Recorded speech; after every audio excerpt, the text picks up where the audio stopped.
دوسرے نمبر پہ حضور صلی اللہ علیہ وسلم کی رسالت کا تذکرہ ہے، حضور صلی اللہ علیہ وسلم کی ختم نبوت کا تذکرہ ہے کہ آپ کے بعد قیامت تک کسی نبی نے نہیں آنا، نہ ہی کتاب قرآن پاک نے آنا ہے، کوئی اور کتاب آنی ہے، نہ کوئی اور امت آئے گی، حضور صلی اللہ علیہ وسلم کی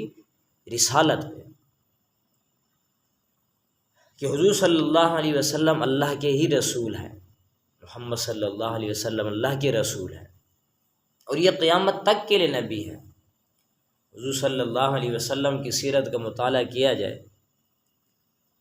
تو صحابہ کرام نے اپنے مال کو، اپنی جانوں کو، اپنے زندگیوں کو وقف کر دیا حضور صلی اللہ علیہ وسلم کی خدمت کے لیے، قرآن پاک کی خدمت کے لیے، دین کی خدمت کے لیے۔ مشرکین مکہ تو حضور صلی اللہ علیہ وسلم کو بڑا ستاتے تھے، بڑا دکھ پہنچاتے تھے، غم آپ صلی اللہ علیہ وسلم کو لگتا تھا کسی طریقے سے یہ لوگ کلمہ پڑھ لیں، جنت میں جانے والے بنے۔ فرمایا میری اور تمہاری مثال ایسے ہے جیسے ایک موم بتی جل رہی ہو، آگ جل رہی ہو، اور پروانے اس میں گرنا چاہیں تو کوئی اس کو روکنا چاہے کہ میں روک لوں تاکہ یہ اندر نہ گریں، یہ بھسم نہ ہوں، لیکن وہ پھر بھی اس پہ غالب آ کے اندر گر جاتے ہیں اور جل کر کے بھسم ہو جاتے ہیں۔ فرمایا میری اور تمہاری مثال ایسے ہے، میں کوشش کرتا ہوں تمہارے فائدے کے لیے، تمہاری دنیا آخرت بنانے کے لیے کہ تم دوزخ سے بچ جاؤ، آگ سے بچ جاؤ، اللہ کو راضی کرنے والے بنو، جہنم سے بچ جاؤ، جنت میں جانے والے بنو، اللہ دنیا آخرت کی خوشیاں تمہیں نصیب کرو، تم مجھے دشمن سمجھتے ہو، مانتے ہو۔ فرمایا کہ میں تم سے کسی اجر کا سوال نہیں کرتا،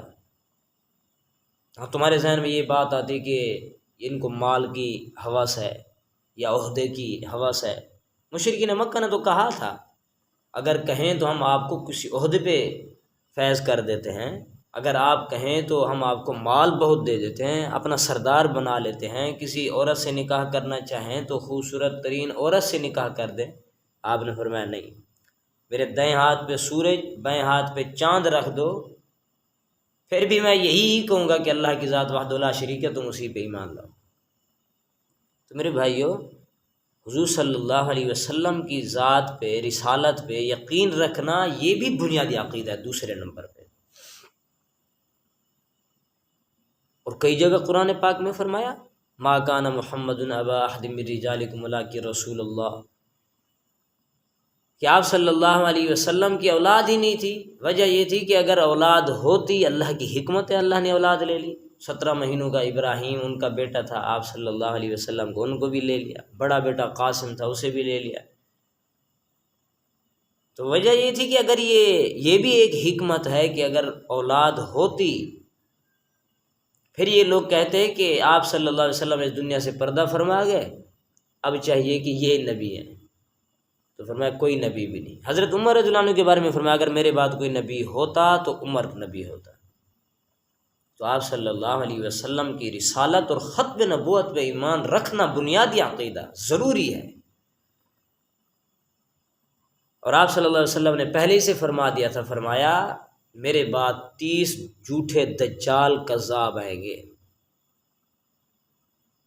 اور مسیلمہ کذاب تو آپ کی زندگی میں بھی آ گیا تھا، کہنے لگا کہ آپ مجھے بھی نبی بنا دیں،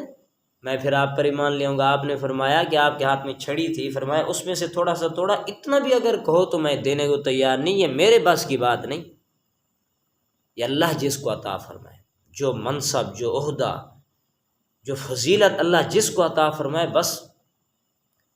اس سے ہٹ کے کوئی کسی کا حق نہیں بنتا کہ کسی کو کچھ دے سکے۔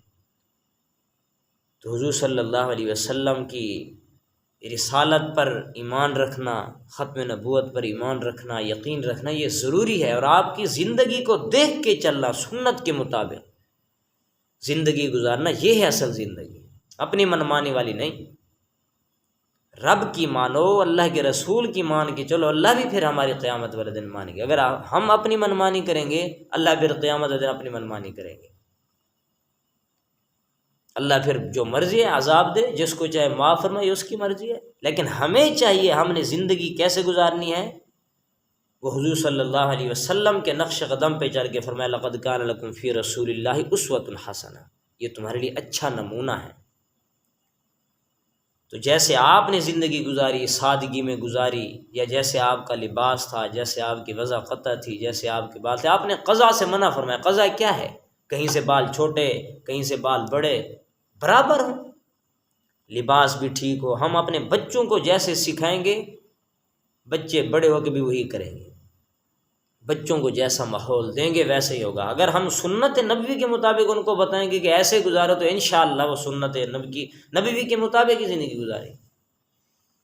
اگر ہم نے ان کی پرواہ نہ کی تو یہ بگڑ جائیں گے، خراب ہو جائیں گے، ان کی دنیا ان کی آخرت خراب ہو جائے گی۔ تو اس لیے ہمیں چاہیے کہ حضور صلی اللہ علیہ وسلم کی سیرت کو دیکھ کے ہم زندگی گزاریں، اپنی منمانی نہ کریں۔ اللہ نے نمونہ بھیجا ہے تو ہمارے اوپر احسان فرمایا ہے، ہمیں چاہیے کہ ہم ان کی زندگی کو دیکھ کے چلیں۔ اللہ سے عمل کی توفیق نصیب فرمائے۔